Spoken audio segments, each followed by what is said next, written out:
छत्रपती ताराराणींचा हा कोल्हापूर जिल्हा, ह्या जिल्ह्यातील एक आमदार ह्या राज्याचे आरोग्यमंत्री आहेत, ह्या जिल्ह्याचे पालकमंत्री आहेत आणि त्याच जिल्ह्यात स्त्रीभ्रूण हत्या होत आहेत, खून होत आहेत. वर्षानुवर्षे ह्या प्रक्रिया चालू असताना कुठंतरी हे कमी पडत आहेत का? ह्यांनी जे काम करायला पाहिजे की कायदे कडक करायला पाहिजे विधान भवनामध्ये, ते न करता न केल्यामुळं अशी मोकाट लोक सुटले आहेत की 40-40, 50-50 हजार एक केसला घेऊन दिवसा ढवळ्या आपल्या बहिणीला मारतायत, आईला मारतायत, आपल्या बहिणीला मारतायत. भविष्यात जर असंच सुरू राहिलं तर आपल्याला आई म्हणता येणार नाही कुणाला, किंवा ताई म्हणता येणार नाही, किंवा बहीण आपल्याला राखी बांधायला सुद्धा मिळणार नाही, अशी परिस्थिती झालेली ह्या कोल्हापुरात. जर कोल्हापुरात असं असेल तर महाराष्ट्रात काय असेल परिस्थिती?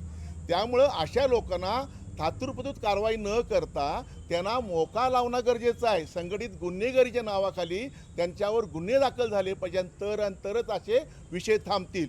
बरं, हे मशीन येत आहेत कुठनं? हे मशीन आल्यानंतर त्या गोळ्या येत आहेत कुठनं? हे शेवटपर्यंत खोलवर तपास का होत नाही? आता सध्याचे विद्यमान जिल्हा पोलीस प्रमुख आहेत, त्यांचं खरोखर त्यांच्या आणि त्याच्या टीमचं आणि विशेषतः त्या महिला अधिकाऱ्यांनी कौतुक करीन की शेवटपर्यंत बऱ्यापैकी तपास त्यांनी आणला आहे. आता राहायला गोळ्या कोण देते आणि मशीन कुठनं येत आहेत, असेंबल करतायत, ह्यांचा पावामळ केला पाहिजे. वरिष्ठ एक अधिकाऱ्यांनी सांगितले आम्हाला की कोणत्या आम्ही कुणालाही माफ करणार नाही, आणि जर काय माहिती पाहिजे असेल तर तुम्हीसुद्धा आम्हाला सहकार्य करा.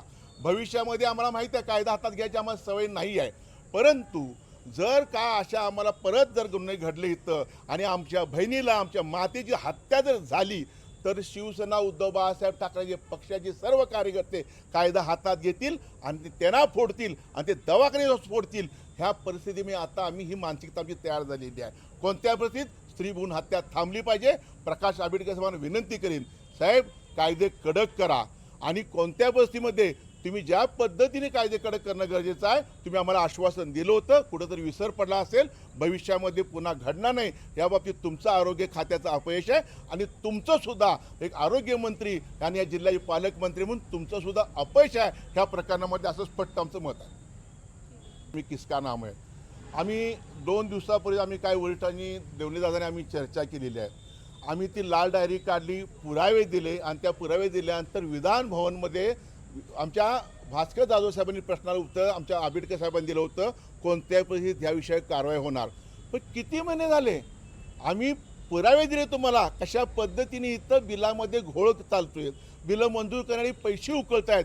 सिव्हिल सर्जनच्या ऑफिसमध्ये अजूनसुद्धा काही फरक पडलेला नाही आहे. सरकारी कर्मचारी अधिकाऱ्यांची लूट सुरू आहे तिथं, आणि तरी पण इथं कारवाई न झाल्या कारणानं ह्याच कार्यालयामध्ये डिळी म्हणजे आपल्याला उपसंचालक कार्यालय माने साहेबांच्या कार्यालयामध्ये गुरुवारी 12 वाजता शिवसेना उद्धव बाळासाहेब ठाकरे पक्षानं त्यांना जाब विचारणार आहे. त्या डायरीचं काय झालं, कारवाई काय झाली, हे गुरुवारी आम्ही कार्यक्रम घेणार आहे. फार मोठं अपयश आहे. जी व्यक्ती वारंवार गुन्हे करते ती गुन्हे ह्यांना माहीत नाहीत का? आम्हाला समजते, पत्रकार बंधूंना समजते, पोलिसांना समजते, मग त्या भागातील आमदार असून दे, खासदार असतील, त्यांना का समजत नाही?